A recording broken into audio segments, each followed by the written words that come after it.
Hello and welcome to the MMA Live Chat Show. I'm Rich Davie and it's Sunday, July 27th, 2014, the day after the UFC on Fox 12 Lawler versus Brown event. On today's show, we'll be discussing the UFC on Fox 12 Lawler versus Brown event, reviewing our main card predictions, and we'll more than likely discuss another topic or two in the final thoughts segment. On today's show, we have yours truly, Damon Gazelle, and Chuck Dallas. Thanks for taking part in another show, guys. Go ahead and say hello to anybody that might be listening. Thanks, Rich. Good to actually finally hear you, Chuck. Okay, and I thank you, Rich, as well, and I'm glad to talk to you too, Damon, and hello to everybody else that's out there listening to us. Oh, man, thankfully we got you on one of the shows, and this has been a controversy that's been going on for years and years, about 8 years now, where people think you're a figment of my imagination because you have never showed up to any of the shows, and some of the other websites that we've been on, they thought you were an account that I created, and I was just filling in, on that account. I mean, it was nuts. It was absolutely nuts. Well, I'm glad that we can finally put that to rest. I'm your younger brother, and I am not a figment of your imagination. I may sound a little bit like you, but you can clearly tell the difference between us. Glad to be here. Yeah, man. Watch this thing not record. It's recorded. I see it recorded. Okay, guys, thanks again for being here. All right, let's go ahead and get started here. The UFC on Fox 12 Lawler versus Brown event took place Saturday, July 26, 2014, at the SAT Center in San Jose, California, and aired on the Fox Mother Network. Now, I don't know if anybody else had problems, but when I turned on the prelims there, it was preempted by local news and a bunch of other local programming, and I was like, man, didn't the local Fox station get the memo that UFC was supposed to be on Fox that night? It's really frustrating, man. So I missed all of the prelims. So you guys will have to fill me in on those couple of fights there about the prelims that we speak about. All right, let's start with the main card and the main event. Up first, Robbie Lawler versus Matt Brown, the number 1 UFC ranked welterweight versus the number 5 UFC ranked welterweight. Robbie Lawler was 23-10 and won no contest, and Matt Brown was 19-11 going into this bout here. And Robbie Lawler defeated Matt Brown by unanimous decision with the judges' scorecards reading 49-46, 49-46, and 48-47. And I don't know, guys, this one didn't turn out to be quite the barn burner that I was expecting, especially, the way it was touted as a highly anticipated event. You would expect a lot more, fireworks than what really happened there.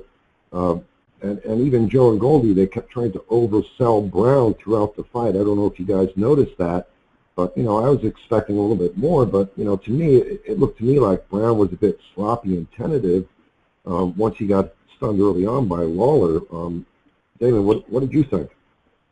Yeah, I thought Lawler was going to try and exploit that body, and he really wasn't going for the body. It was almost like as if the fight was, I don't know, they were told to string it out for 5 rounds.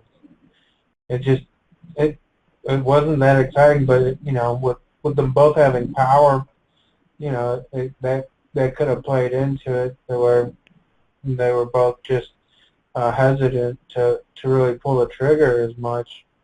Yeah, and even Rogan made a comment where he said, I don't know if it was Rogan or Goldie, but one of them made a comment saying that, well, it looks like Lawler's trying to assure that he gets the rematch. So that was kind of saying that he really wasn't putting it all on the line there. But he did actually hurt Brown a couple of times with body shots, but he didn't go in and go for the kill like I thought he might. Yeah, I was totally surprised by that. Chuck, what did you think about that?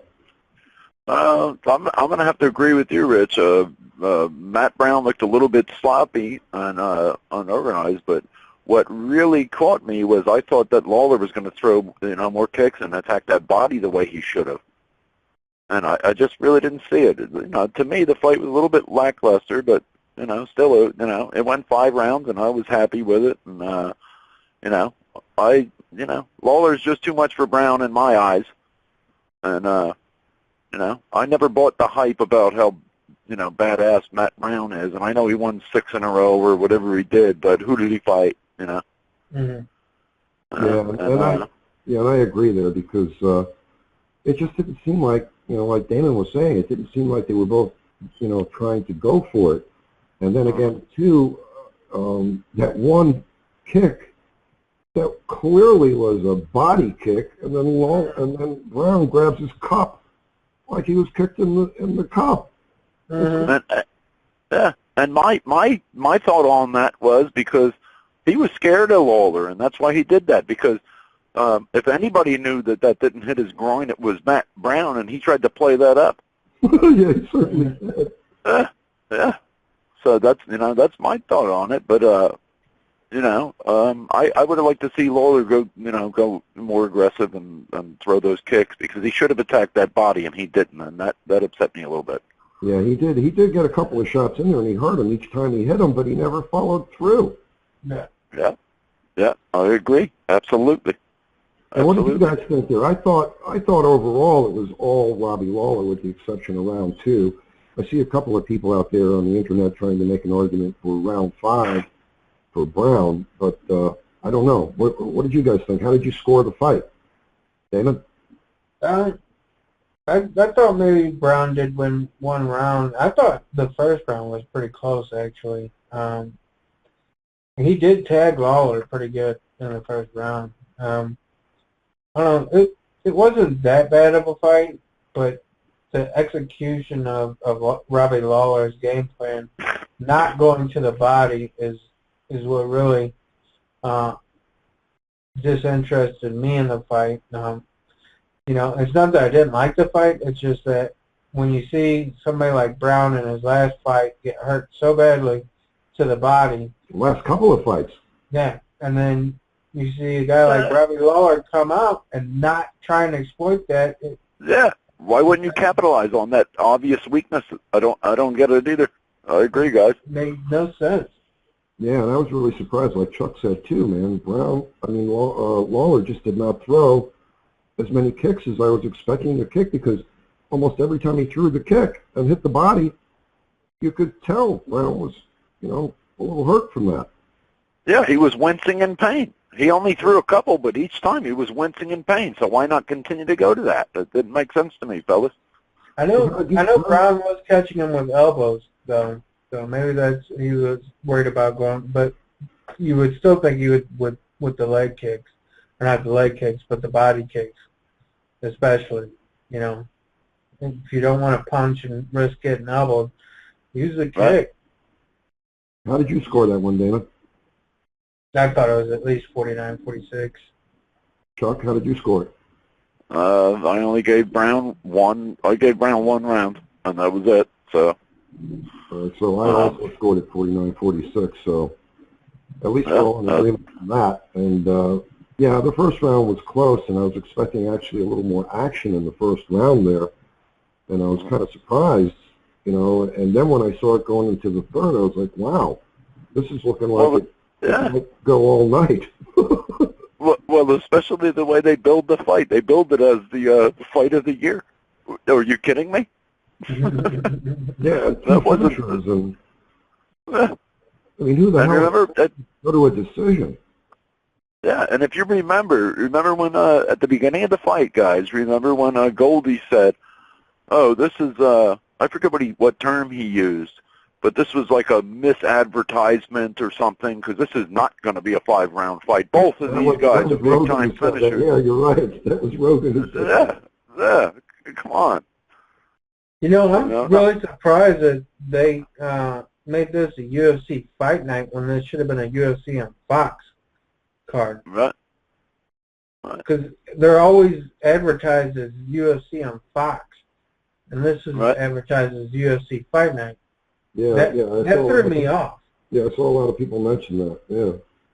Well, clearly better than the first one. If you guys, if you remember the first one when who was it? It was the two big heavyweight. He knocked out in the first round. I called that one. I was like, who the hell? And they put one fight. Wasn't it like one fight on the card or something like that, or what the hell? Yeah. Yeah, it was like, what, are you kidding me? This is no way to get the country involved in this, you know? And this is what I want to see, man. I would like to see this far more. I'd like to see more Fox, more Fox fights. Well, going back to what Damon said, the point that Damon raised about it was a fight night fight. Yeah, it was a fight night fight. It was actually supposed to be on Fox Sports 1. But what happened was at the last minute in the 11th hour, or close to the 11th hour, they bumped it over to the Fox Mother Network because there was a baseball game on or something like that. And not only did they bump the main card over, they also bumped the prelim over as well. And like I said, the local Fox network apparently didn't get the memo on that because they didn't even have any prelims on the local Fox show. So. Yeah, and if you will recall, because I'm up in the, I'm getting the Fort Myers news, and they didn't preempt it at all. And as you recall, I got all the prelims, and they did not throw the news on. So that was odd that they didn't do it down there in Miami. Or what did you get, Damon? Did you get the prelims as well? I'm sure I did, and I was missing because I was looking on Fox Sports 1 for it. And, okay.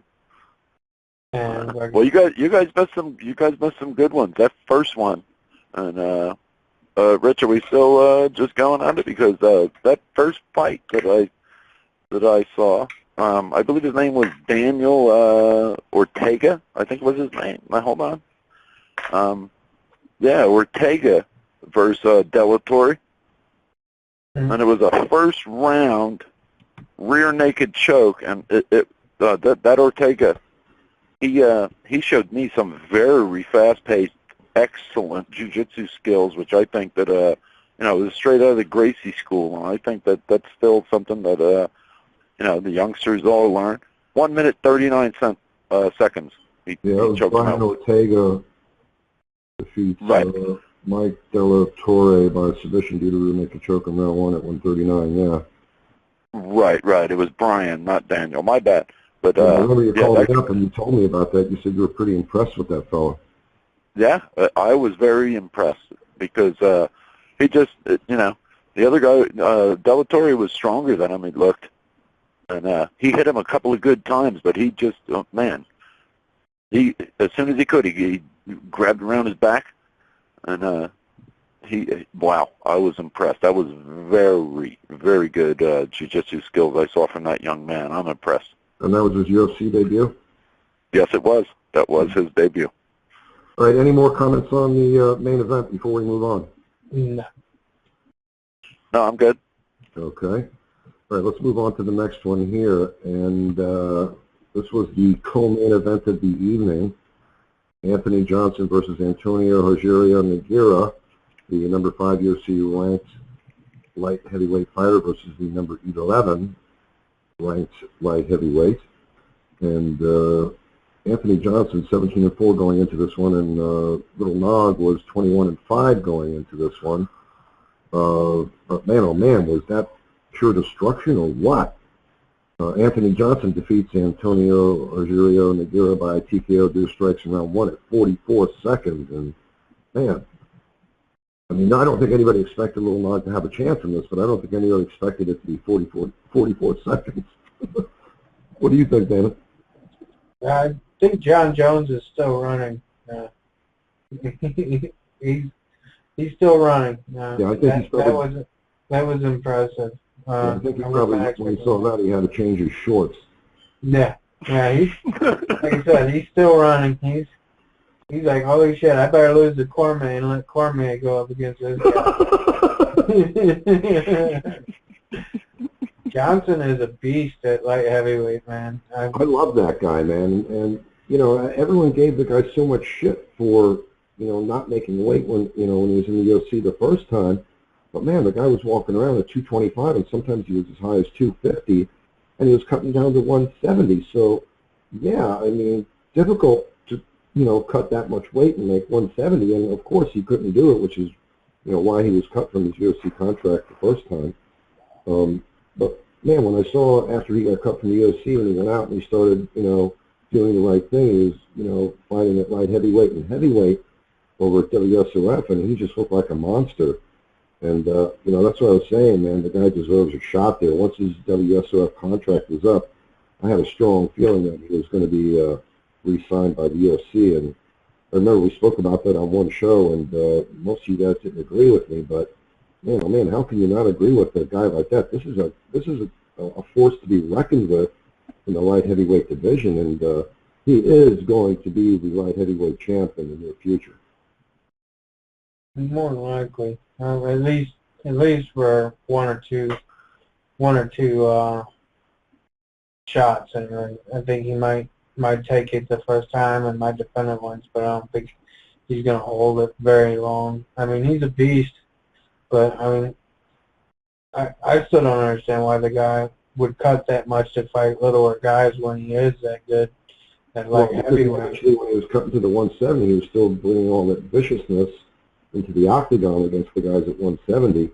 And yeah, he didn't make weight a couple times, and I don't know if it was 2 or 3 times, but he was still a pretty badass and vicious kind of fighter at the 170, which is, I guess, what a lot of fighters try to do. They try to, game the system and, cut weight from the division and try and get the advantage. And going to have an edge at the that's what I was saying. I don't know why. I mean, he's a beast at light heavyweight. From the 2 fights we've seen him in, it's like, why did you start your career out doing that to yourself, cutting that weight, which is unhealthy?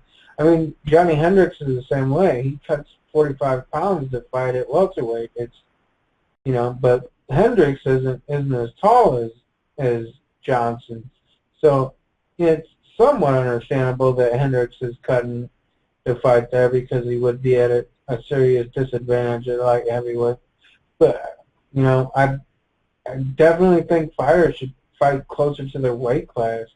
And this just proves that he would have cut it if he would have started from light heavyweight in the beginning. Well, if I could... Go ahead. Okay, if I could... I'm going to have to disagree with the whole thing there. If I don't know how you could think he could go 1 or 2 times defending that, but that was a vicious, mean, nasty, and ugly knockout. He only hit him 6 or 7 times, and he knocked him the fuck out. Excuse my language, but wow. And I was extremely impressed. And John Jones is in trouble.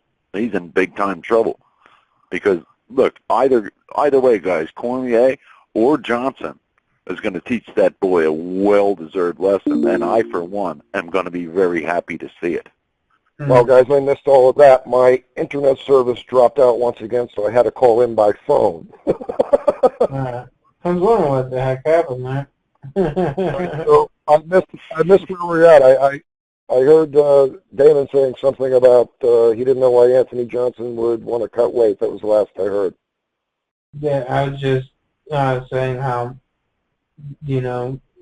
seeing he's successful so far in the UFC at light heavyweight, and he's been successful at WSOF at light heavyweight, why he felt he needed to cut so much weight to fight littler guys when he's proven that he can definitely hold his own with the bigger guys.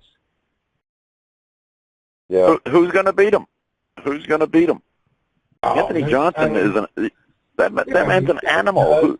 You got Gus, you got Jones, which, Jones, he might beat Jones the first time, but Jones is a very smart fighter. He might be able to come up with a game plan to come back and get him again. You got to remember he's not got the best submissions.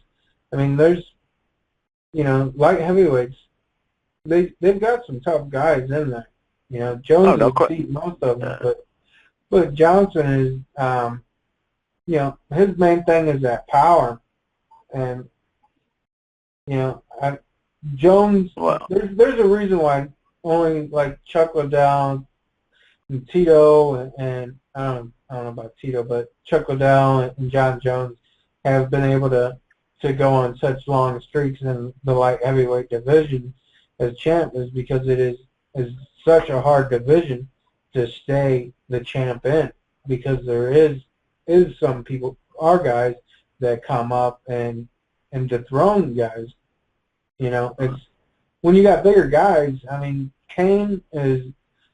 If you look at Kane is another freak of nature. You know, you're not supposed to be that quick for that weight division. You know, Right. It's hard to see anybody dethroning him just because he's got such an advantage in his wrestling and in his speed in a division that is more slower paced fight wise than what he puts out. You know, but you don't really see that many long reigning heavyweight champs, just like you don't see that many long reigning light heavyweight champs, because knockouts happen quite often with the bigger guys. Oh, no question. But as far as getting back to Johnson, I appreciate your comments on that, but I have to respectfully disagree, because Johnson, he's not a one-trick pony. He's also got some skill. Anthony Johnson, not only does he have that power, but he's got skill as well, my friend. No, yeah, I'm not saying he isn't skilled, but I mean, you know, he has lost to Belfort. He has lost to Koscheck. You know, he does have holes in his game, and as everybody does, yes. Yeah, you know, but it's done. Damon? Tom? I don't have internet, so I can't look anything up. Were those submission losses that you mentioned? What about him? The submission losses? Yeah. Yeah, I'm asking you. You said he had 2 losses. Were they submission Belfort losses? and Koscheck were both submission losses, and Rich Clemente way back was also a submission loss. So That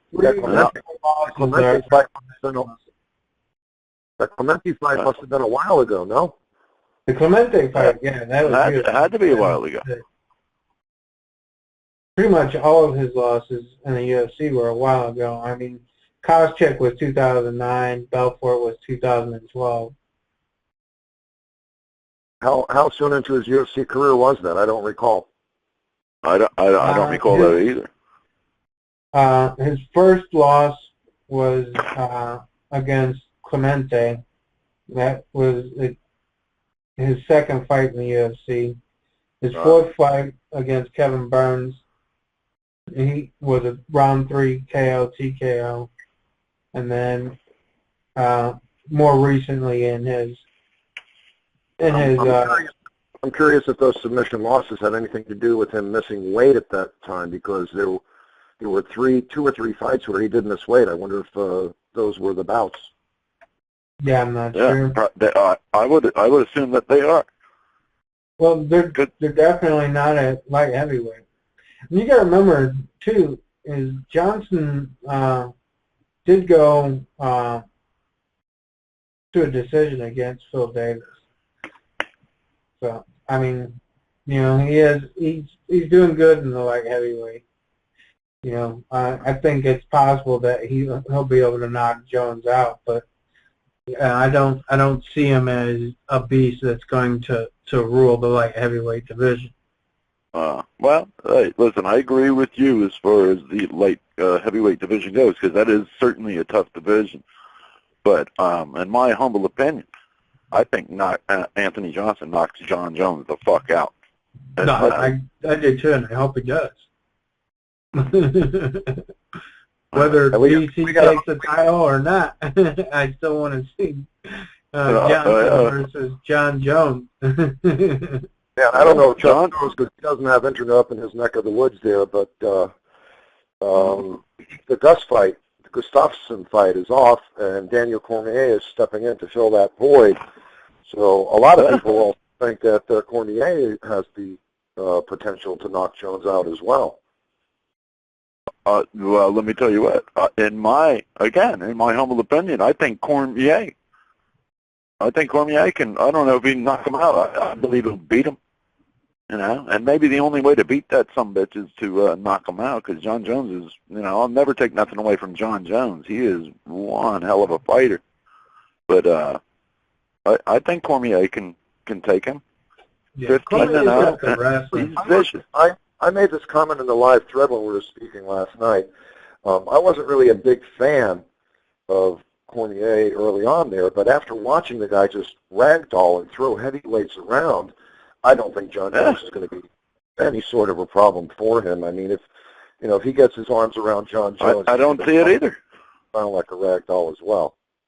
Right. I don't see it either. He is so strong, and he is so fast, and he is so skilled. The way he picks up those men and throws them over his head. I mean, yes. Yeah, that man is something else. He takes, there's a certain level where it's an upper echelon level, and that guy takes it to another one. Yeah. In my eyes. I think this is a fight that's a fight you're going to see John Jones moving away from him more than anything. He's not going to be trying to keep him at a distance. He's going to be trying to keep him at a distance by moving away from him. Right. Well, he better if he knows what's good for him. Yeah, because if he throws those little oblique kicks, Cormier is just going to jump right over that and grab his waist and take him to the ground. Absolutely. So that's why, I say I'm looking forward to it because John Jones as a fighter, I like him as a man, I do not. And I believe in my heart either one of them boys, Johnson or Cormier, is gonna handle that boy. I do. Yeah, I think he's definitely gonna he's in for some serious matches coming up. Especially after pretty much a lot of people thinking he lost to Gus. So. Okay, and then he's got possibly Gus after that, and then probably Johnson after that. Yeah, I know. And how you gonna weather that storm? I mean, it depends on how long Gus is out, because I thought he had a torn ACL, so he could be out for a while. So you might see Cormier versus Jones, and then possibly Johnson might fight Jones if Cormier beats Jones to see who fights Cormier next. Yeah, exactly. And then, boy, wouldn't that be a match? But we won't even get into that. Oh my God, Cormier and Johnson. But Johnson just got back, so we got to, Yeah, he's got another good fight or two before he's actually title contention. Absolutely. And that's good though because Cormier's got the next shot at Johnny, and I think I'm going for Cormier, and I do believe that Cormier.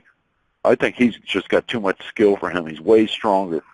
He's just to me, he's a Yeah, he's got the Olympic wrestler pedigree, and it's a lot of people are and they're saying, "Oh no, John Jones is too good for him." It's like no, I mean, John Jones, he's fought wrestlers before, but he hasn't fought that high caliber of a wrestler before. Absolutely. Cormier, and like I said, man, he was just picking up heavyweights and dumping them. I mean, unbelievable, that guy. And, like I said, I wasn't a fan of his early on, but, man, after watching him throw around heavyweights and yes, sir. On there, I'm definitely on the bandwagon now. Mm-hmm.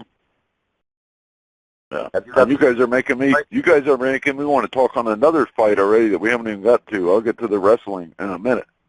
So that wrestling is something else, man. That's not a whole lot to talk about in the Little Nog and Johnson fight there because it was so damn quick. Mm-hmm. But man, that was devastating there. I mean, I don't think anybody saw it going like that. I think everybody expected, Anthony Johnson to win somewhat easily, but I don't think anybody expected. Absolutely. You're cutting out, Rich. Right, yeah, I didn't. Fun. I got to sum that fight up with wow. Yeah. Wow. That was vicious, fellas. That was just pure destruction. Yeah. 44 seconds, fellas. I mean, let's, And Nog ain't no pushover. None of us want to fight that man. Yeah, he hasn't fought in over a year. It was almost a year and a half, but again, they were trying to hype him up and, make it seem like a really valid fight when, I don't know so much if it was a really valid fight between two guys that were going going to have an even shot at each other there. Because, as I mentioned earlier there, Johnson ranked number 5. He moves up pretty quickly once he comes back to the UFC. Right. I know we want to move on, but my final thought on that is I do agree with Damon. Absolutely. To climb the hill of that division, light heavyweight, yeah, man, that's a tall task. Well, like I said, ranked number 5 in the UFC rankings, and Little Nog was ranked number 7 outside of the UFC rankings. So right. A huge step here, because apparently Little Nog was not ranked in the top 15, but yet he's ranked number 11 outside the UFC. So a lot of fans, Nog there, but really just right. really deserved that number 11 ranked light heavyweight position there. I think after watching that fight last night, we can say no. Right. I agree. All right, any more comments on this one before we move on? No. No, sir. The next fight here. Clay Guida versus Dennis Bermudez, the number 7 UFC ranked featherweight versus the number 12 UFC ranked featherweight. And going into this one, Clay Guida was 31-4. Dennis Bermudez was 13-3. And I know that Damon and I were both thinking that Clay Guida was going to win this one because of his experience and, ability to be able to stop Bermudez and wrestle and take it to a decision. On that one, because not very many people thought that Clay Guida was going to have a chance in that one there. The odds makers are a huge favorite. They have him as a slight favorite, but fans had Bermudez a huge favorite. And again, ranked number 7, 12, you can see why maybe something like David and I thought that Clay Guida would have a chance. Comments on that one? The Bermudez just he looked amazing. He finally got that step up in competition that he's been needing, and he's proven that the win streak is not a fluke. I mean, he's a beast. He's definitely going to be a contender, and he's going to be one to watch. Chuck, comments? Listen, to me, that wasn't even right, because let me tell you something about Bermudez. He looked very sharp. He beat Clay up. He was so technical that shouldn't have even happened. Yeah, Bermudez looked real good to me. I was very impressed with him. That was just such a technical, absolute ass whooping. I'm sorry. And I love Clay Guida, Rich, and you know that, man. I always, I'm a fan of Clay Guida, always have been. But that just didn't make no sense. Fighters. Yeah. Yeah, we're fans of the same fighters for the most part. We're not fans of same fighters for typically the same reason, but yeah. Right. Yeah, a lot of time. All right, go ahead. He's going to go up in the rankings there, ranked number 12 in the UFC. That's up several spots in the rankings now, so it'll be interesting to see who he fights next. Right. Yeah, we'll see, because that guy looks real good to me, and we'll see. Okay, and for people who know there, Dennis Bermudez defeated Clay Guida by submission due to rear naked choke in round 2 at 2 minutes and 57 seconds. So it was interesting, and I when I saw early on when Clay got hurt, I was like, holy shit, this is over in round 1. Right. Yeah, I couldn't believe it. I thought Clay was going to have more of a chance, but it just goes to show how good Dennis Bermudez is.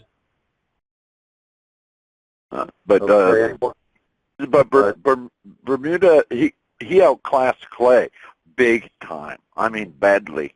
And that was 7 wins in a row. We need to watch this guy, He hurt him early on, man. And I saw the way that he hurt him, and Clay Guida doesn't typically get hurt like that. And once I saw Clay was hurt early on in the first round, I was like, holy shit, this ain't going to make it out of the first. Yeah, he was on survival mode for sure. Yeah. And as far as Clay goes, man, it ain't easy to take that man out. He was only taken out once before, I believe. Yeah, not easy to take that man out. But Bermudez looked good, man. I'm going to keep my eye on that young man. Absolutely. Let me see. I'll look that up for you there. Go ahead. You guys keep talking. I'll look up that stat that you were just mentioning there. Yeah, I believe he won 7 in a row. I believe that was his 7th in a row. I believe he won 6 in a row coming into that. Yeah, Guida's been knocked out by Mendez. I'm looking at Guido and Share Dog there. He was 1, 2, 3, and 2 in his last 5 before the fight last night. Now he's 4 and 2. So I think Guida's only been taken out once prior. He loses by decision frequently because he doesn't finish. yeah, TKO. KO by Chad Mendes at 164. He lost decision to Maynard, lost a decision to Henderson. So yeah, the TKO. Florian submitted him. Yeah, it was a year ago, the loss. Yeah, and Florian submitted him early in his career, and on the Ultimate Fighter, Roger Huerta submitted him as well. Yep. Right. Right. And then going back before that, I can't even pronounce this gentleman's name here. It was a fight in 2006. You got to remember too, they don't count the stat. Well, Sherdog counts all the stats, but you know, like the UFC. Oh, he's only whatever in the UFC. Yeah. But Clay can go, man. Clay's got gas for days. Yeah. Yeah. When you look at his record, Not an easy man to take out. That's what I'm saying. That's why I made Bermudez look that much better. Mm-hmm. Mm-hmm. Is because he that's did what I'm saying. He outclassed Clay. A quality opponent. Big time. Yeah, and like I said there, you figured 31 and 14 versus 13 and 3 that it wouldn't have turned out the way that it did. But man, oh man, yeah, Dennis Bermudez is looking like a force to be reckoned with there. Because when you heard somebody like Clay Guida early like that, you almost on. I'm telling you, second round. Come on, man. Yeah. Right, Clay can go. Clay can go for 8 rounds. Definitely. Didn't look like it last night. No, it certainly didn't. So that's how badly he handled them. Yeah, Bermudez, man. I'm gonna keep my eye on him. That's for sure.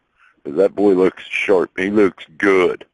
What does he come? Do you know where? Do you see it on there, Rich? Is he from? What camp's he from? Top team, American Top Team, or where's he from? I'm looking that up now. He is with Long Island MMA, and yeah, somebody made a comment on the show last night. I don't remember who it was, but it was Cormier in the post-fight shows. It was just a fight show where Cormier set up. Okay. Island fighter. Long Island fighters fighting up here on Long Island. Long Island, New York. That's where I'm from. I'm from New York. Long Island is where I'm from. Hey, what do you know, Richie? I'm from Long Island, New York as well. Hey, how you fucking doing, man? Hey, how you fucking doing, eh? All right, let's go on here to the next one here. Next up, the opening fight on the main card, Josh Thompson versus Bobby Green, the number 3 ranked lightweight versus the number 13. Going into this one, Josh Thompson was 20 and 6. Bobby Green was 25. And it didn't like the fans were giving Bobby Green a shot at all at winning this one. Overwhelmingly. Odds makers had Thompson as the favorite, but it wasn't an overwhelming favorite. He had him as a moderate favorite. But, yeah, man, that one there, Bobby Green defeated Josh Thompson by split decision with the judges' score 9-28, 28-29, and 29-28. And how did you guys score that one, David? I don't know. It was close. I mean, I thought Josh Thompson was definitely landing the more strikes, but obviously from the strike totals, he wasn't. I don't know, Bobby Green, most of his strikes, I believe, were those little oblique kicks. I don't know. Other than pushing forward, he was pretty much taunting the whole fight. And, well, when you and I were chatting in the live thread last night there, right after you made that comment there, as I said, I believe I said I gave round 2 to Green. I actually gave all 3 rounds to Green, but, you know, I can admit I was a little jaded. It was a close fight. But, yeah, you said to me in the live thread when we were talking about that you thought that Thompson was outstriking him, but then right after you said that, the stat popped up on the screen. yeah, I seen that. And that stat was wrong, too, because they've got him as total strikes for the entire fight as 63 out of 145. Oh, yeah, I can pull that information up here. I've got internet back now. Yeah, you need to get back on that. I can barely hear you on the phone. Barely hear me? Yeah, I can barely hear you on the phone. I'm sitting outside in the hot, sweaty outside here, man. If I get back on and I put the headset on, I want to be sweating balls here. So Yeah. we're going to talk it out. I'm going to stay on the phone. But fight metric, I'm pulling up fight metric numbers. And Bobby Green versus Josh Thompson, strikes 59 versus 45 overall. And taking a look at that more in depth here on the Fight Metric website.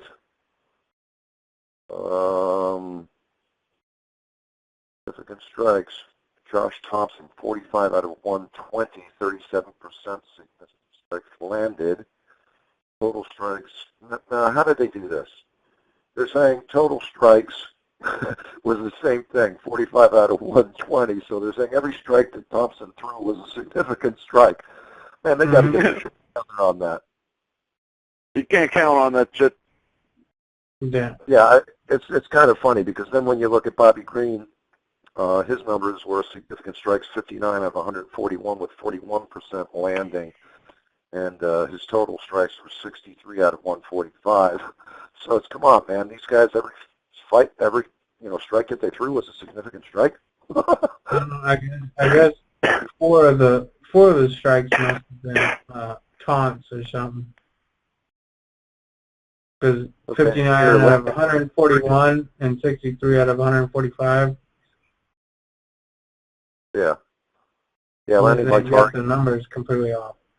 Yeah, I can see what you're saying here that you thought Josh Thompson had more because it looks like 55% of Thompson's shots to the head landed versus 30% by Bobby Green. Body shots, 11% of Thompson's landed, and then for Green, he had 38%. So yeah, that kind of leads up there saying, but they're saying body shots, and then we're going down to the leg strikes, and we got 33 Thompson versus 34 Green. Kind of interesting there. And then landed by position is another stat they have on Fight Metric. 88% distance shots landed by Thompson, 94 for Green, and in the clinch, 4% for Thompson versus 5% for Green, and then on the ground, 6% for Thompson versus 0% on the ground for Green. So Green didn't do anything on the ground there. So yeah, I can see your argument there when you thought maybe more strikes were going in favor of Thompson there. But yeah, so I agree. I saw those numbers there. It was like I was looking at the strikes were fairly equal, but Bobby Green was clearly the aggressor. He stalked Thompson the entire time during that fight there, so that's more than likely what got him to win. No, he was walking him down the entire fight. Yeah. I can say I didn't think he didn't win. I just thought Thompson was landing more. So how did you score that one, Damon? That one had to have been 30-27 at least. I mean, Thompson was backing up the entire fight. Chuck, how did you score that one? Well, first of all, you never went to my thoughts on the fight, and I think it was closer than they said it. I mean, well, no, I agree with the scoring because I somewhat agree with the decision that they made. It was 29-28. 28-29 Thompson, 29-28 Green. But I thought it was I thought it was very close, so I can agree with that scoring. But wow, Yeah, I got a hard scored time. 30-27, but I also made the comment in the live thread where we were chatting about it live that I could see it going 29-28 as well, because it was, you know, it was a close fight, no doubt. I saw more strikes than the judges did, evidently, because I thought Thompson, you know. Either way, it was a very close fight. But I can't get over Green's antics. I don't even like his style, how he keeps his hands way down low, Mm-hmm. you know, tighten the body. You wouldn't want to teach that if you were teaching a young fighter. You certainly wouldn't want to teach that. But, you know, in his defense, holy shit, he's fast enough that he can, you know, wow, Green's quick. Thompson's not strong. I've had this conversation with MMA fans before where they talk about fighters who fight with their hands down and they're so elusive and they're so quick and they can get out of the way. But you know what? That's not how you fight, and that eventually will catch up, just as it did with Anderson Silva and other fighters who play that fucking game. You know, Absolutely. You can't do that in MMA with 4-ounce gloves because all it takes is one shot and you're going to get knocked the fuck out if you're playing that game. And would you teach a young fighter that style? I certainly would not. No, I certainly would not. That will catch up to you. Hands up, chin down. You know. Mm-hmm. Yeah, and also his antics. I don't like all that showboat and all that bullshit that young man does. But he is young and he's a good fighter, and I'll see what he can do. But he needs to, you know. Well, the two in my opinion, they were both going back and forth, you know, talking to each other the whole fight, slapping five with each other, and it's like, you know, that's nice. That's appreciated. Right. Right. And listen, I picked Josh because I wanted Josh to win that fight, and I picked him, and that was my only loss of the night. But you know, I wish he wouldn't have engaged in that, because are you going to talk to the guy that's fucking punching on you? I'm not gonna. You know? No, I think he was doing it more or less to let him know it wasn't bothering him. Yeah. Yeah, they're both when a guy's trying to get in your head, maybe you can say, you know, hit him and be like, "You like that, bitch?" You know, shit like that. I mean, you can show that you're not getting in their head, and that can work to your advantage as well. That's why I would not respond, because if you, to me, you know, no, I won't respond. It would, him responding would actually. Yes, sir. Yes, sir. I agree. Would actually nullify the other fighter trying to get in his head by saying, you know, you want to talk? I'll talk right back with you. You know. Yeah. I'm not responding to you. How about this overhand right, motherfucker? You know? And how about this undercut? There's certain fighters that won't engage into that. But, you know, Thompson, Logan made the comment when they were fighting that, you know, that's a bad game plan talking to a fighter, because you're thinking about what to say and how to taunt him. And Joe Rogan made the point that while you're thinking about what to say and how to taunt the guy, that's actually distracting you from your fight game, you know? Right. But no, you know, in my estimation, I can't disagree with the decision. It was either that one way or the fucking other, you know. Well, you never answered my question. How did you score it? I actually thought Thompson won the fight. I thought he wanted, you know, 29-28. Wow. That's what I thought. But listen, I might be a little biased, because again, I'm getting back to that guy's antics. I don't like that, and I don't like that style. I don't like that shit talking, and I don't like the coming into the ring like you're a professional fucking wrestler, WWE style shit. Yeah, and the holding your hands low. I'm not a fan of that. So maybe I'm a little biased, but I gave Thompson the edge in that fight. I did. Yeah, but I look at aggressiveness and octagon control, and I think Bobby Green definitely showed that that's why he won it, was because he was walking Thompson down the entire time, and that was scoring the points. Yeah, he definitely had the what do you want to call that? The aggression in the ring, because he controls the center of the ring. Yeah, he controls the control and aggression. That's what. Right. Yeah, absolutely, and that's why I can 30-27 is because he did it all 3 rounds. I never would have gave him that. I never would have gave him that because I actually gave Thompson the second round. I did. It's kind of hard to. It's kind of hard to come around. He might have hit him, but it's kind of hard. You know, Bobby was still hitting him too, but it's kind of hard to give a guy a round when they are being walked down. So, you know, so bad.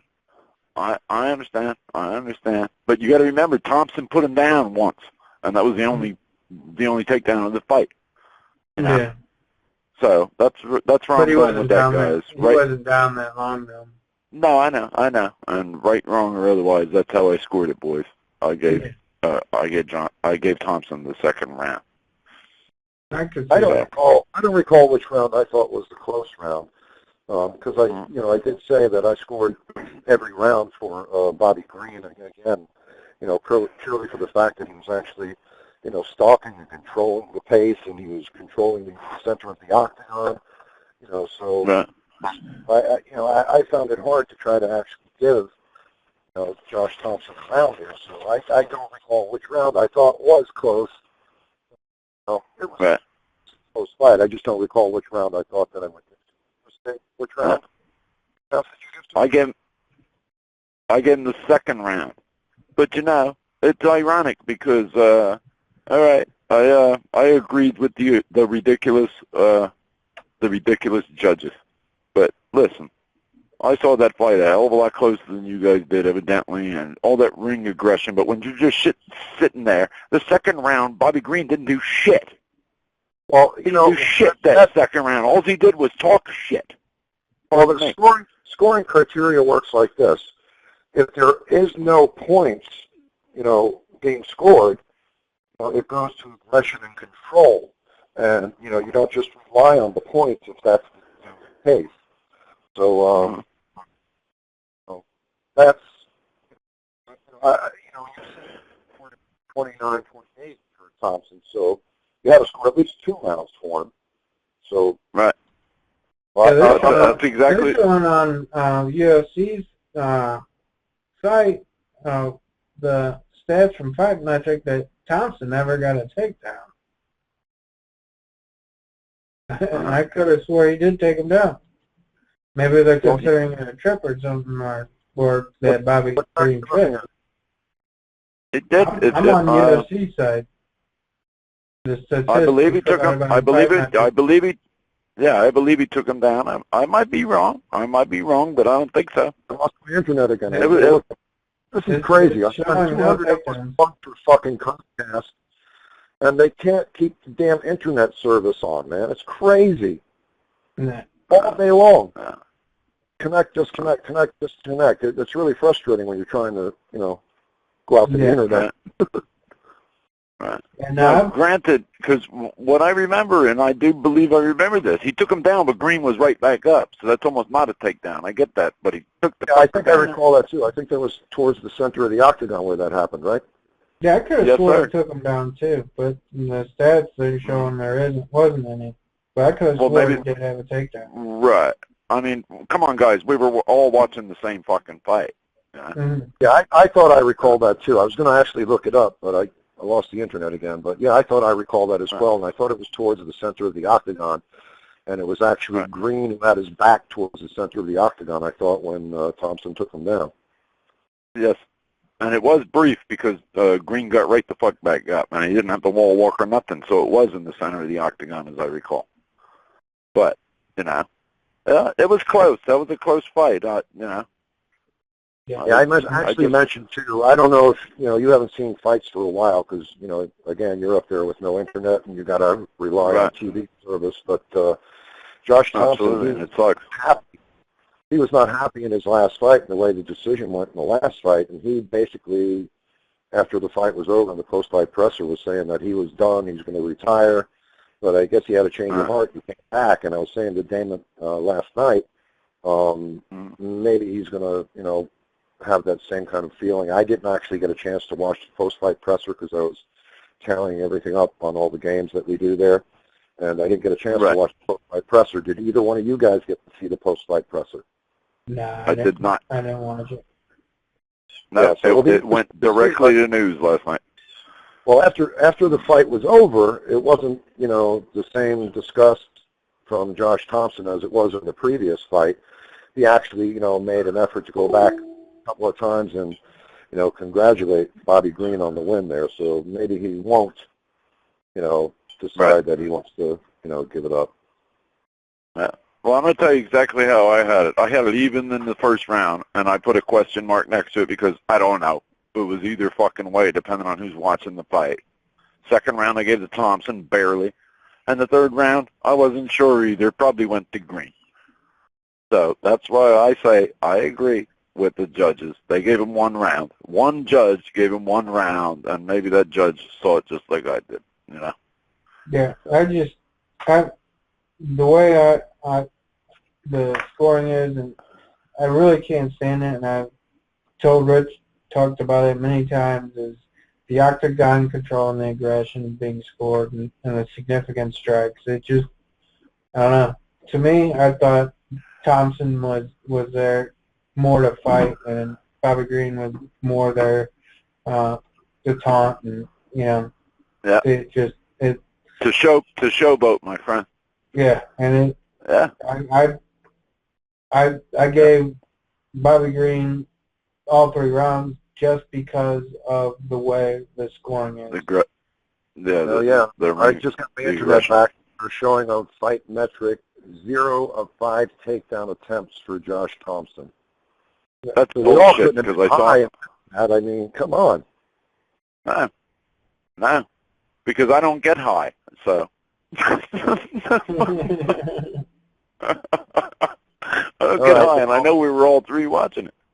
But anyway. That was a pretty good fight there. I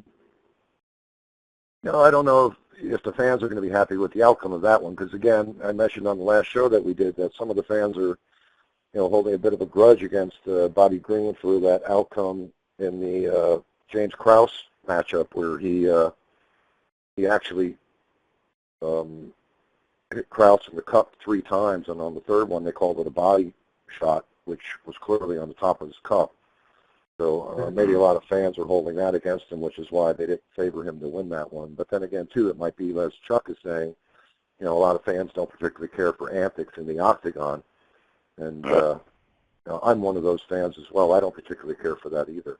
So maybe that's why a lot of fans were, disregarding Green's chances there. But when I went out and I did my research, there were very few fans who actually thought Green was going to take it. I actually went with Green. I went, against the grain there, and I picked him to win that one. So that one paid off. I took a couple of chances last night. One of them didn't pay off, and one did. Yeah, I just thought Thompson was a better fighter, and he was not aggressive. He wasn't aggressive enough. I mean, he was backpedaling too much, letting Green control the octagon. Yeah, I was shocked with that same thing because Josh is, he's a punk. Come on, man. He's usually coming at you, and he's trying to control the octagon. He didn't even attempt it last night, so that probably cost him the fight, and I do agree. Yeah, he was. Yeah, he was backing up, for a considerable amount of the time in that fight there. Yeah. But, I mean, come on. You can't just stand there in the second round, just like I said, where I gave it to Thompson. Fucking Green didn't do shit. All he did was run his mouth. That's all he did. He ran his mouth because he shot his load in the first, and that's all he did in the second round. If you rewatch that fight. Yeah, Damon and I have mentioned this before. It seems that when the fighters get in that win-loss pattern, as was the case for Josh Thompson going into this fight, it seems like they typically lose the fight. And that was the case going into this one. It was a win-loss, win-loss, win-loss, win-loss, and then another loss. So now, since Josh has come into the UFC, he got the TKO head kick Diaz. And that's the only win he's had in the UFC. And right now, he's kind of like on shaky ground there. I'm sure they'll keep him unless he decides he wants to, go another direction there. But yeah, when you're in the UFC and you're 1 win and 2 losses, that's not boding very well for you. And then when you go back and you look at his last 4, he's 3 losses with 1 win. So, he's in a he can usually be an exciting fighter. So, I don't see him on the chopping block if he loses his next fight.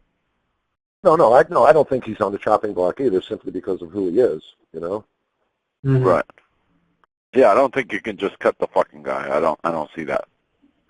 No. Mm-hmm. Okay, any more comments on that one before we move on? No. Okay. Let's move on, guys. All right, let's move on to the next one there. And since there were only 4 bouts on the main card, we did a couple of prelim predictions as well there. Darren Cruikshank versus Jorge Masvidal, the number 35 ranked lightweight versus number 14 ranked lightweight. Going into this one, Darren Cruikshank was 15-4, and Jorge Masvidal was 26-8. I wanted to go with Darren Cruikshank in this one because he's been surprising so many people as of late. But again, as I said in the prediction show there, I wasn't going to go out on a limb on this one here, because I'd already taken a couple of risks on this card here. But outcome of that one was Jorge Masvidal defeated Darren Cruikshank by unanimous decision, with the judges' scorecards reading 29-28, 29-28, and 29-27. Comments on this one, Damon? Like I was saying, I thought Cruikshank didn't have enough tools in the toolbox to actually take out a guy as well-rounded as Masvidal, and that was the case. I mean, he almost had him in the first. If Masvidal hadn't come back during that fall, because I think he was out during the fall, but I think he was out just for a brief second, and Cruikshank put him on his ass. And I thought the match was going to be over then, but that wasn't the case. Masvidal showed that he's got a chin and continued to pretty much control the fight after that. Yeah, when you're looking at the numbers here, I'm on the Fight Metrics site. Darren Cruikshank had 19 of 83 significant strikes for 22% versus Jorge Masvidal, who had 51 of 92 for 55%. And then when you're looking at the total strikes, 23 of 87 for Cruikshank and 99 out of 150 for Masvidal. So that was pretty much pure domination. Masvidal kept it on the ground a lot of the match. And then Cruikshank did take him down. I mean, when a guy's good on the ground and you're good on the feet, why are you trying to take him down? Yeah, they each had 2 takedowns, 2 of 3 for Cruikshank and 2 of 4 for Masvidal. Mm-hmm. And I guess the striking was the reason why he wanted to take him down, keep him from striking. I don't know. It was a pretty good fight. Other than the total ass whooping after the knockdown, I thought Masvidal just dominated him the second and third and pretty much the last minute or 2 of the first. And Chuck, man, what are your comments on this one? I know that you're not too familiar with either one of these guys because they're both relatively new to the UFC, since you've moved up to Central Florida there. What do you think of that one? Okay. All right. Well, I am familiar with the fights and all that, and I'm not familiar with these guys. But I did give the first round very, very closely to Cruikshank, but the second, Masvidal put it on his ass, and that was some damn good ground and pound. And then when he put him in the Dorse choke, I never thought that fucking Cruikshank was going to get out of that. I didn't think so either. I did not think so, Yeah, when I saw that, I was like, oh shit, it's going to be all over here. Yep, mm-hmm. And then from there, it was brutal, it was brutal. And I have no problem with that decision, and I think Masvidal definitely handled that boy. And you know, that's where I'm at that. You see what I mean by losing my internet on and off all day long? Yeah. Yeah. I don't know if you guys heard Combs, but yeah, I heard it. It was a little doodle-doo or whatever the fuck. Yeah, but Did yes. you reset your modem? What's that? I was asking Rich if he power cycled his modem. no, I haven't yet. That would be part of the problem. Oh yeah. They might be pushing an update and it keeps cutting your shit out because you haven't Well, I've been power having cycled internet service for God knows since Comcast upgraded to the DOCSIS 3 modems. Oh, Justice or whatever. Yeah, when they went up to the 12 megabits a second speed on the internet, I've been having nothing but problems. I've been burning out routers left and right. I've gone through 3 cable modems. It's insane. And, you know, I've spoken to them numerous times and they give me credit and things like that, but, that doesn't suit the purpose here when I'm paying for internet and I'm not getting internet. I'm burning out modems that were my modems and burning out routers that were my routers. Mm-hmm. So now I'm stuck using the new telephony router because I got the telephony router from them because they assured me, oh, well, get the new telephony router and that'll take care of all your problems. Same story. So kind of frustrating, but it is what it is, you know. Yeah. Yeah, Charter just up there. Had internet up there. Huh? I said, Chuck wishes he had internet up there. I wish I did. If I had internet, boy, I'd be watching all this stuff. But I'm in the middle of nowhere, in the middle of orange groves, and in the absolute middle of nowhere. Yeah, you're in the boonies. And I was very grateful. Last night, I was excited. Oh, my God. Fights for 4 hours, I was excited as all could be. Well, I'm hoping to move up to that area with you there soon, man. And if I move up to that area, then we'll make sure we have internet. Absolutely. It's hard to do shows and things like that, but... Well, absolutely. And I'm looking forward to it, brother. Looking forward. All right, any more comments on this before we move on? No. All right, one more comment. Masvidal, wow. After the first round, that was all Masvidal, and he whooped that redneck's ass, man. Yes, sir. Yeah. Fans actually saw that one unfolding pretty much that way there, but they were actually calling, the majority of fans were calling for a decision. But, again, a huge majority. A decision? Yeah. A huge majority of fans thought that Masvidal was going to win that.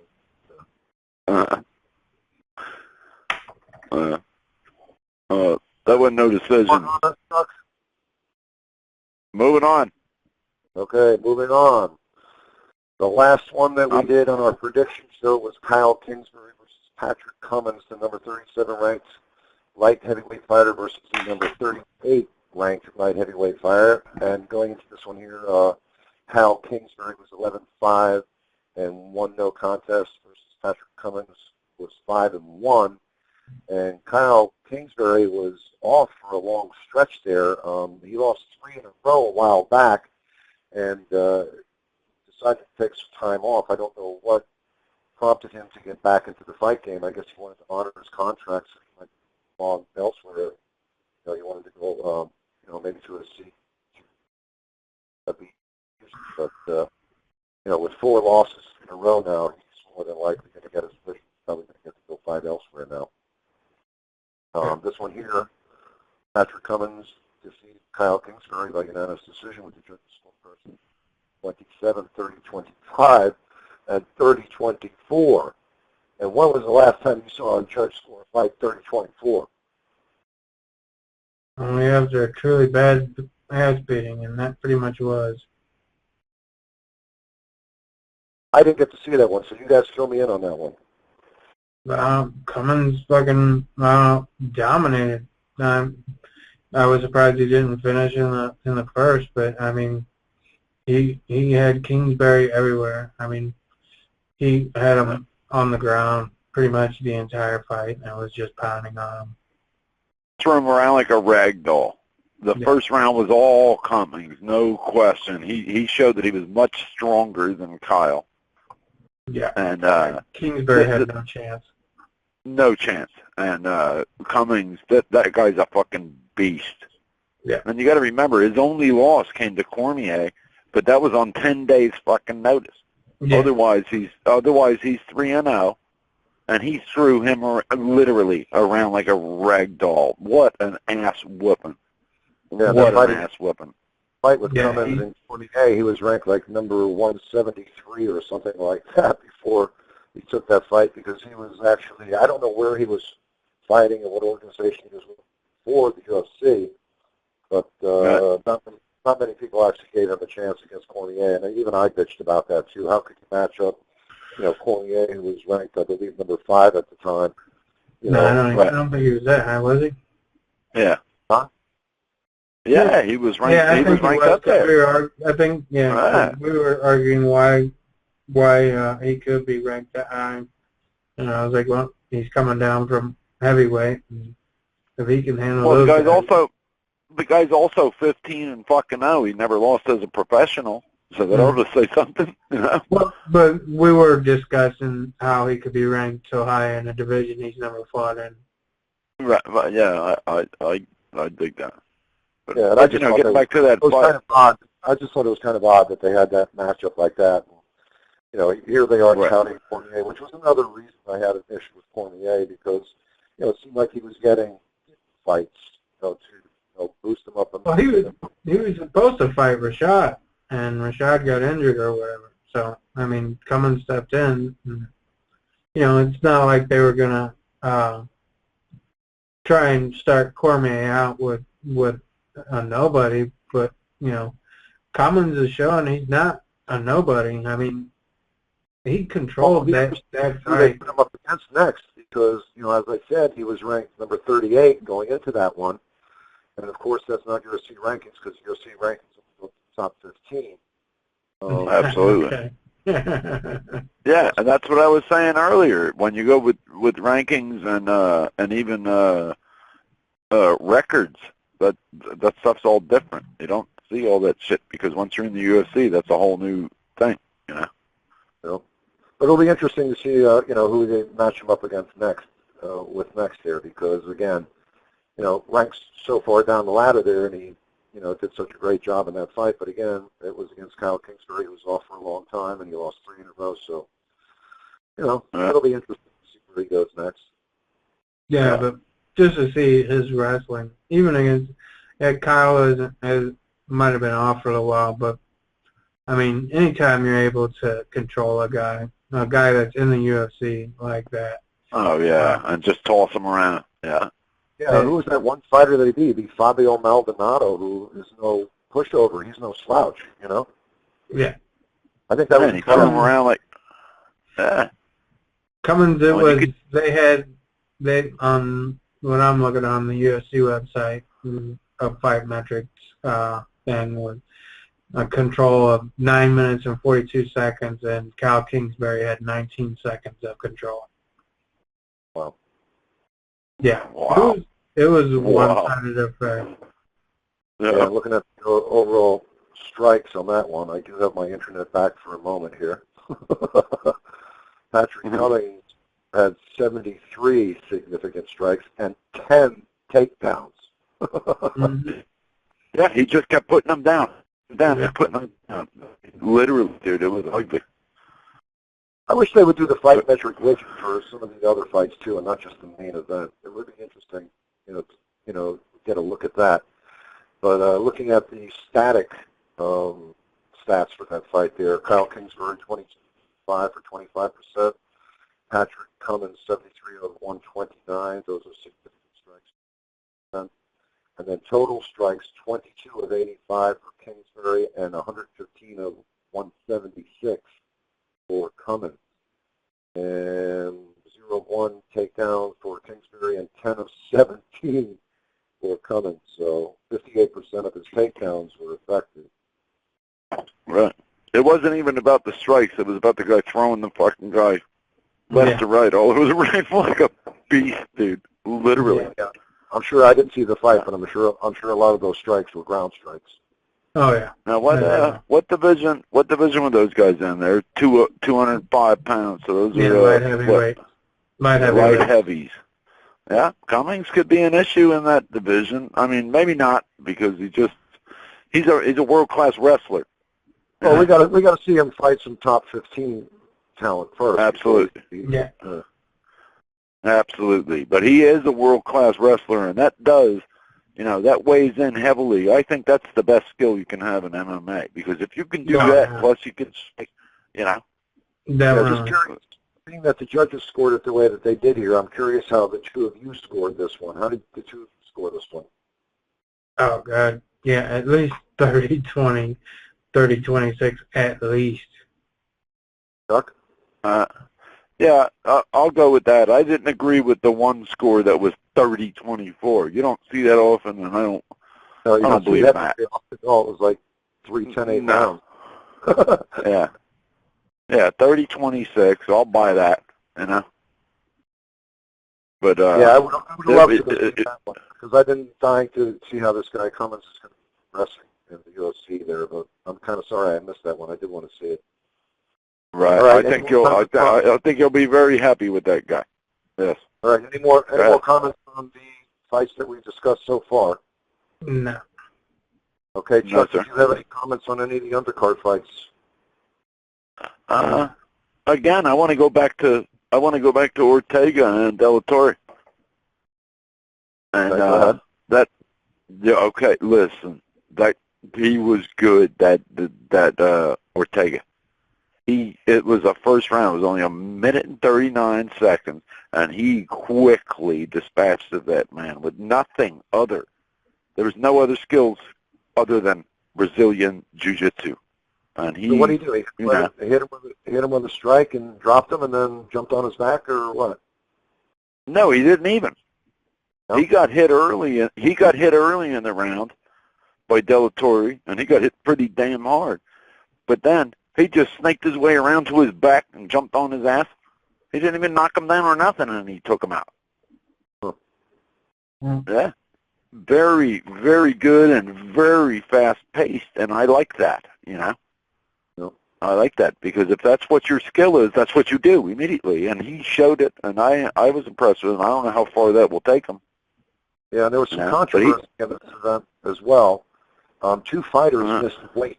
Juliana Lima missed weight, and that was her debut. She was actually supposed to be on this season Tough 20, but because they were saying that she couldn't speak English well, they removed her from the show. But I read an article on that last night that she said, that's not true. I can speak English.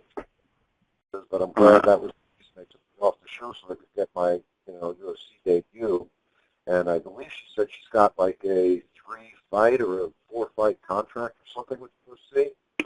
But I could do well if she doesn't make weight because there's nothing more than fighters who do not make weight. And then the other fighter that did not make weight was Matt Brown. And a weird circumstance surrounded that where Mike Brown was told that he wasn't allowed to try to make the cut, as is typically the case. And have you guys heard anything about that before, where fighters are not allowed? Not allowed to weight cut? I haven't heard anything. No, sir.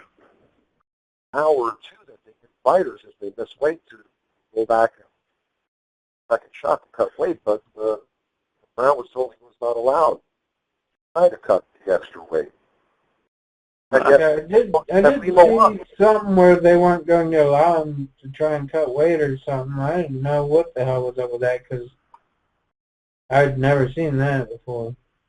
Yeah, and then they went ahead and said that it wasn't going to affect his purse, and he was going to be eligible for Fight of the Night bonus.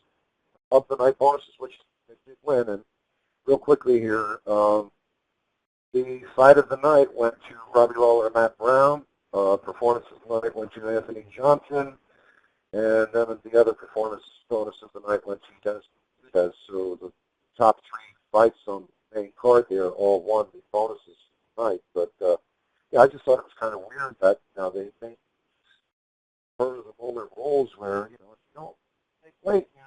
forfeit 20% of the purse. And, you know, Brown wasn't forced to do that, but yet he was. So what's up with that? No. No consistency there. How can you say one thing applies to one fighter and yet another fighter in this way doesn't get the same courtesy? It's kind of odd. Yeah, it doesn't even make any fucking sense. Yeah. No. But hey, if I can get back to the early card, that Tim Means fight versus Perpetero or whatever the fucking guy's name is. Uh-huh. That I thought Tim Means looked pretty damn good, man.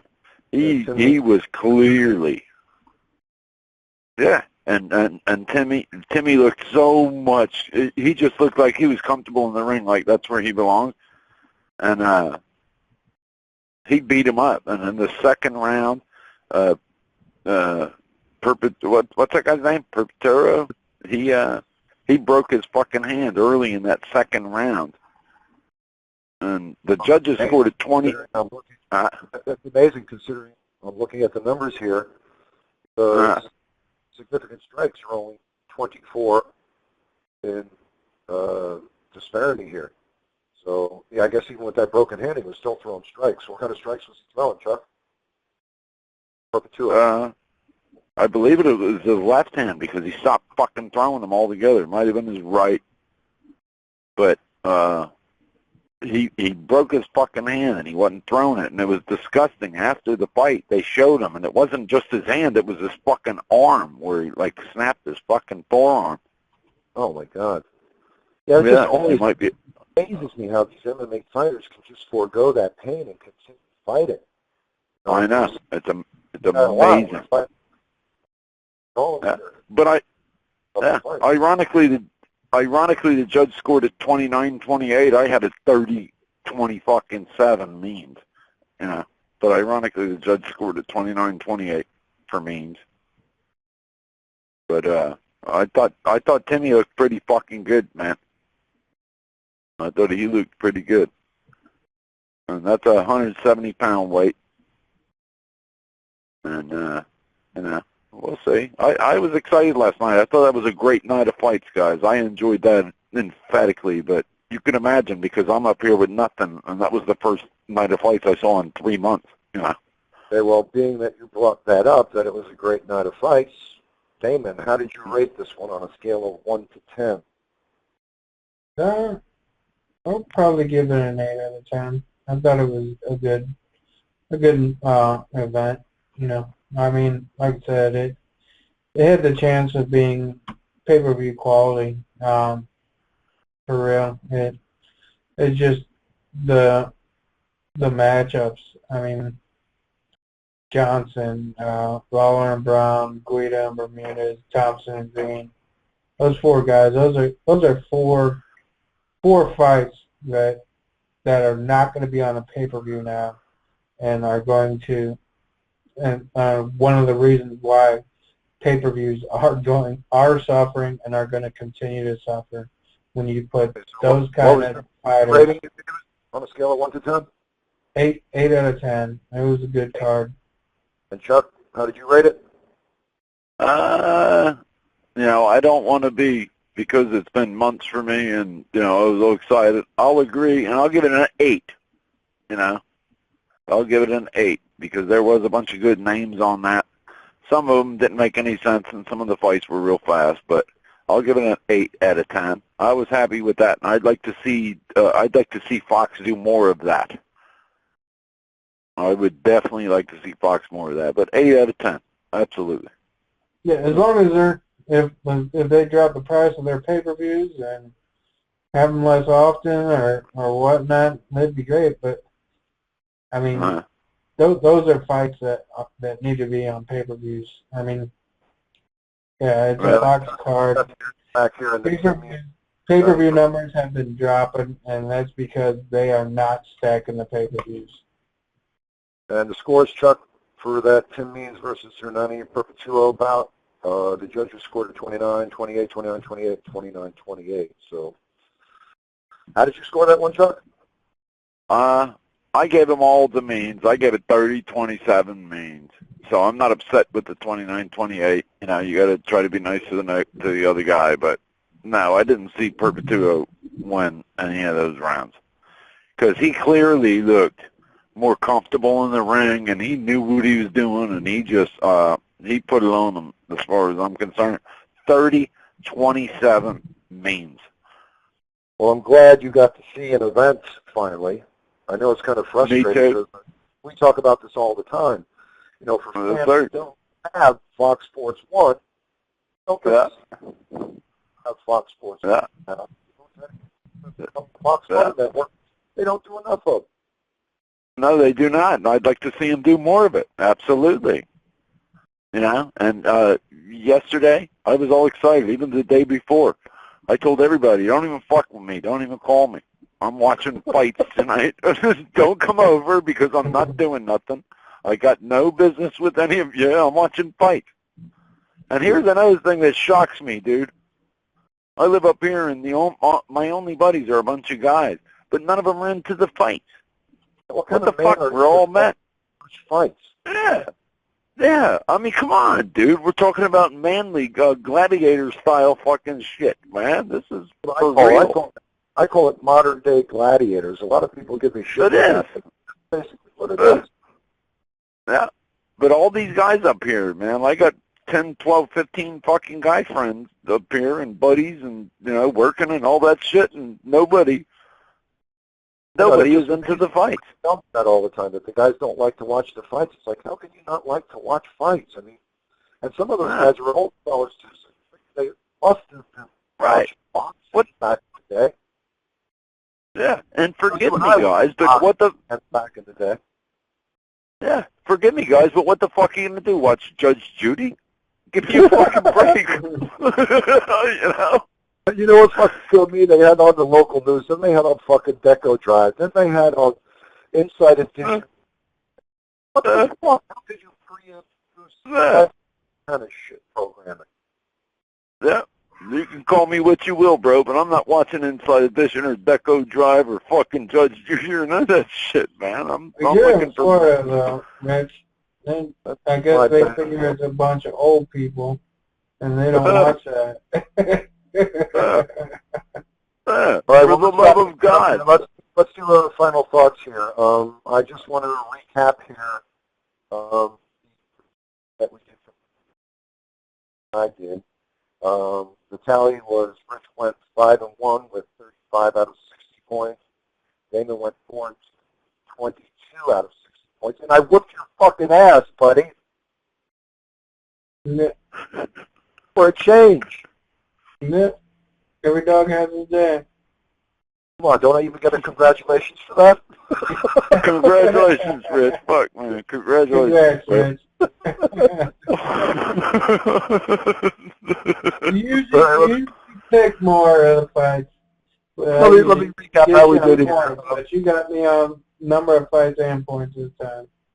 Yeah, I got you both ways this time. I usually get you with the picks as far as the straight pick'ems, but you usually outdo me by a point or two with the points on the predictions, exactly how they're going to go. So, not too bad, buddy. We didn't do bad on the predictions for that one. No, not too bad. I mean, a lot of those were close fights. I mean, you know, they were good matchups. Yep. It's a lot harder to pick when there's good matchups. Any more comments on the event or anything about MMA news breaking or anything like that? No, not today. No more comments? No. Not today. I'm tired. It's fucking hot. I agree with you, brother. It's fucking hot. One more comment. Nick Diaz signed a fight extension. Oh, yeah. There's 3 fights. So he'll fight once and retire, and fucking then we'll see what happens. Yeah, they're saying that they don't know if he's going to be fighting Anderson Silva right away because Anderson Silva is probably not going to be back until, they're saying February now, where they're actually saying it was going to be mid-year next year before he's back. But they're saying now that Diaz is re-signed, he's probably going to be taking on somebody else before Anderson Silva. So it'll be interesting to see if Diaz gets flustered again and says, "Fuck it, I quit now." You know. I don't see Diaz agreeing to any fight other than Silva or a shot at either at Lawler or at Hendricks. So. But does he deserve those? I mean, does he deserve getting fights like that? No, of course he doesn't. But the UFC doesn't do things by rankings. They do it by popularity. Think he does deserve high caliber fights like that? No. What I'm saying is that the UFC doesn't work that way. And that he will get high caliber fights because of his name. It's more of a popularity ranking system than it is an actual skill ranking system. Just like Chael Sonnen getting a shot at John Jones. Never earned it, you know. But because of his name, you know, he got the shot. Yeah, so, but, I mean, you know, I don't, if they give him a shot at Lawler or if they give him a shot at Lawler or Hendricks, it would not surprise me. What are you doing taking shots at Lawler, bro? No, what are you doing taking shots at Lawler? I don't see how that's even warranted because it's a top fight. He's lost to George. Yeah, but you know how it is with the UFC. It's not about who's the best. It's about who's going to sell tickets. Yeah, who brings in the money? About that, it's becoming more about the show rather than actually the organization and the rankings itself. Exactly. So yeah, and no, it wouldn't surprise me to see him get a top guy when he's lost what 2 or 3 in a row. I mean, hell, you know, I don't know when Condit's coming back, but I wouldn't mind seeing that fight again. Yeah. Just to see what happens. News of the MMA world, Paul Daly was signed to Bellator. I don't know if you guys heard that. Who was? Paul Daly. Paul Daly. The guy who sucker punched Josh Koscheck. Yeah. And also some more news there. CFW and Lorenzo Fertitta said that they wanted to sign Gina Carano. They said they want to make this happen ASAP, and they would like to see her fight Ronda Rousey, which I found kind of surprising for her first fight back in the UFC after being out for so long. But they're saying they wanted to make that happen possibly in December. But I saw Ariel Helwani tweet something out on the internet saying that that's probably not going to happen because Gina Carano is going to be in another movie that's starting production at that time. So it'd be kind of silly if they signed her and then she doesn't get the fight. You know, she just sits on the sideline. So kind of odd. I'd love to see Gina Carano back in the MMA world. And I'd love to see her fight somebody, but I don't think fighting Ronda Rousey straight away is a good idea. Especially considering the fact that, you know, Gina Carano is a 145er and she has trouble making 140 and 145. So, you know, how is she going to make 135? Unless they're just going to make it a spectacle fight where it's a catchweight type thing, but then it serves no purpose and no point other than to line the pockets of the UFC. Mm. You know what I mean? That's pretty much the way they do it now, then. Yeah. And as far as I think, wow. Okay. It looks like we've reached the end of the show, fellas. Chuck, wait. to finally make one of the shows here, and I hope that we get more Fox events so we can get you back on the show, or maybe next time we can catch an event together and we can talk about it. I know that you probably had a conversation there, but usually you're and gone within the same day, so. Right. Well, my final thoughts